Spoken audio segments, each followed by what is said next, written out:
قەسابخانەکەی کەربەلا چی بوو و چەند کەسی تێدا کوژرا؟ کێبوون ئەوانەی خۆیان لە ناو مەزارەکاندا حەشاردا بوو. دەوڵەتی عێراقی ئەمڕۆ تەنها ئێستای وێران و خوێناوی و گەندەڵی نەبووە، بەڵکو مێژوویەکی دوور و درێژی هەیە لە خوێن ڕشتن و کودەتا. ئەم خوێن ڕشتنەی شاری کەربەلاش دوای خوێن ڕشتنەکانی کارەساتی گەورەی عاشورا یەکێکە لەو ڕۆژە خوێناویانەی کە لەو شارەدا تۆمار کراون. ساڵی 1942 دوای ئەوەی نەجیب پاشا وەک والی و حاکمداری بەغداد دەستنیشان کرا، بە ماوەیەکی کەم چەندان گروپ و دەستە و تاقم دروست بوون. بەپێی گێڕانەوەکانی توێژەر باقر یاسین تەواوی ئەو گروپانە دەستیان کردبوو بە کاری دزی و ساختەکاری و ڕاوڕوت.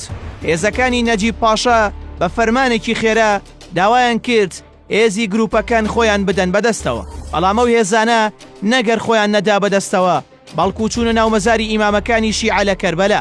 بەمەش بۆ دەسەڵاتەکەی نەجیب پاشا قورس بوو ئێرش بکاتە سەر ئەو شوێنانەی کە لە لای خەڵکی پیرۆزن. دواتر هێزەکانی نەجیب پاشا ماوەی 1 مانگ مۆڵەتیان بە هێزەکاندا خۆیان ڕادەست بکەن و چەکەکانیان تەسلیم بکەن، بەڵام بەدەم داواکاریەکەەوە نەهاتن و بڕیاری شەڕکردنیاندا.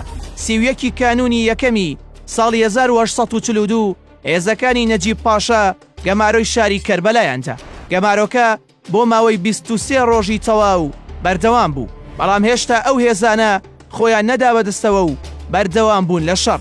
لەو ڕۆژەدا هێزەکانی والی بەغداد نەجیب پاشا بە چەکی قورسەوە ئێرش دەکەنە سەر مەزارەکان و شەڕێکی خوێناوی گەورە دروست دەبێت. تەنها لە ناو مەرقەدی ئیمام عەباس زیاتر لە 300 کەس لەوێ دەکوژرێ و تەرمەکانیان جێدەهێڵێن. دواتر هێزەکانی نەجیب پاشا دەروازەی شارەکە دەشکێن و پاشان دەرگاکانی ئەو مەرقەد و ئیمامانەش دەشکێنن کە گومانی خۆحەشاردانی تێدا بوو تا بتوانن ئاسان دەستیان بە نارەکانیان بگات.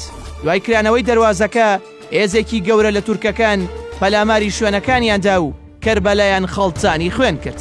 لە مێژووی عێراقدا ئەم قەسابخانەی کەربەلا کە لە سەدەی 19دا ڕووی داوە بەڕوونی ئاماژەی پێکراوە و وەک کارەسات و ڕووداوێکی گەورە وێناکراوە. کەربەلا لە دوای کوژرانی ئیمام و هاوڵانی پێغەمبەری ئیسلام محەممەدی کوڕی عەبدوڵڵا درودی خوای لەسەر بێت لە عاشورا ئەمە دووەم جەنگی گەورە بووە کە زۆر بە وردی تیشکی خراوەتە سەر و وەک کارەساتێکی گەورە لە کەربەلای موقەدەس تۆمار کراوە.